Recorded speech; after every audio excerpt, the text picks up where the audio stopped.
So why are Hope at Home groups important? Why are we doing it? I've been sort of pondering and thinking a lot recently about the bit when Jesus prayed for us. And you can find it in John 17. And there's a couple of things that have really sort of stood out to me, and I think called Jesus has raised the bar really high. Raised our expectation really high on these couple of things. And one is that he prayed that we would be one as he and the Father are one. And they're pretty tight, aren't they?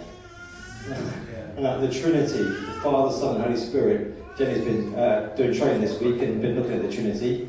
So there's a community of the Trinity that Jesus prayed that we would have that level of closeness.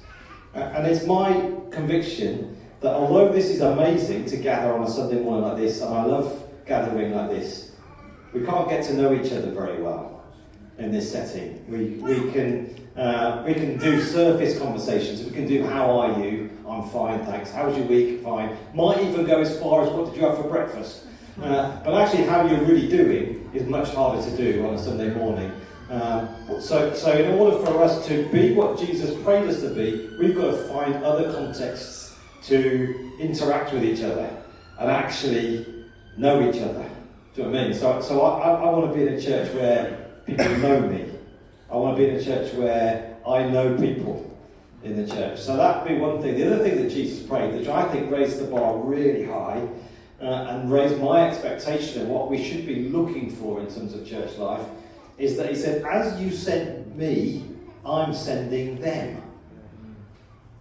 It's also pretty big. Jesus being the first missionary sent into our world to make disciples so that they would go and make disciples. And Jesus is saying that, them being us, by the way, that as Jesus was sent in the world, he's sending them. So wherever you find yourself, you might be at the school gate, you might be in the office, you might be on the building site, you might be studying. Wherever you find yourself, you might be in a care home situation.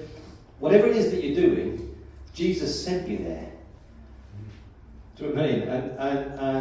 And it's important to kind of know that. But I know for me, in my context, I need some support in that.